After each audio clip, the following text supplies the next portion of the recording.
La parole est à monsieur Fabien Di Filippo. Monsieur le ministre de la Santé et des Solidarités, en vous interpellant sur la question du protoxyde d'azote, je sollicite de votre part en urgence un durcissement des décrets régissant la vente et la consommation de ce gaz dit hilarant. Mais je souhaite également aujourd'hui alerter tous les parents et professeurs de notre pays sur les dangers d'une substance qui se banalise dans les moments festifs des adolescents et des étudiants.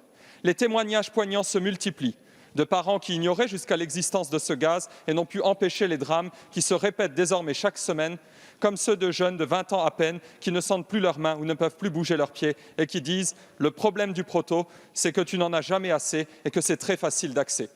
Brûlure de la trachée, évanouissement, accident de la route, arrêt cardiaque. Après quelques mois de consommation, certains utilisateurs souffrent de troubles neurologiques permanents et de perte de mémoire. Les restrictions sanitaires pèsent sur le moral de notre jeunesse.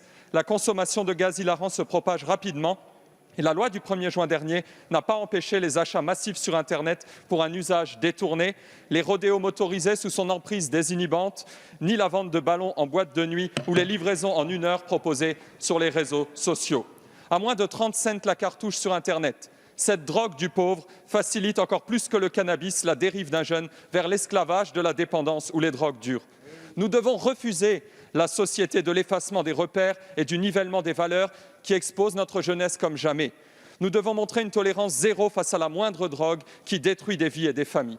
Alors, Monsieur le ministre, quand déciderez-vous de l'interdiction totale de la vente de protoxyde d'azote aux non-professionnels ainsi que de sa détention et sa consommation ?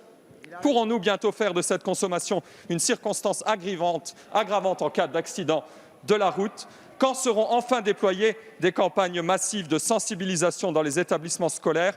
Frappons fort, soyons dissuasifs, protégeons nos enfants. Merci, monsieur le député. La parole est à monsieur Adrien Taquet, secrétaire d'État chargé de l'enfance et des familles. Merci Monsieur le Président, Mesdames et Messieurs les députés. Monsieur le député Filippo, l'ensemble de ce que vous appelez de vos vœux est effectivement au centre de l'action du gouvernement. Vous l'avez évoqué, c'est un véritable problème de santé publique qui a d'abord touché le nord de notre pays, qui s'est ensuite étendu à Paris, à Bordeaux, dans votre région, dans le Grand Est. C'est le 3e produit psychoactif le plus consommé chez les étudiants de France.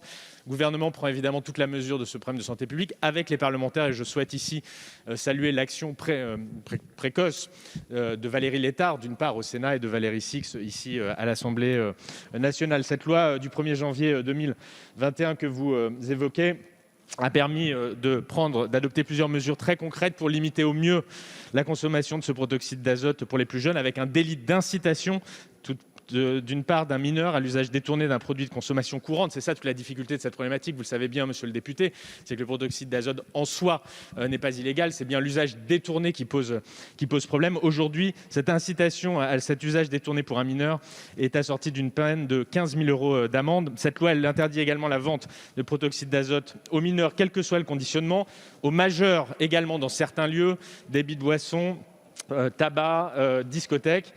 Elle interdit également la vente de tout produit spécifiquement destiné à faciliter l'extraction du protoxyde d'azote ou encore d'en obtenir des effets psychoactifs. Je pense notamment aux crackers ou aux ballons dédiés à cet usage détourné. Enfin, elle impose une mention indiquant la dangerosité de cet usage détourné, notamment sur les sites internet que vous mentionnez et qui effectivement commercialisent cela. En matière de prévention d'ailleurs, car c'est un levier que vous évoquiez, la dangerosité de cet usage détourné est désormais intégrée dans l'information annuelle dispensée dès le collège et au lycée à l'ensemble de nos élèves dans le cadre des dispositions mises en œuvre à l'école. Sachez par ailleurs que les projets de décret vont être bientôt adoptés dans les prochaines semaines. La parole est à Madame Isabelle Santiago.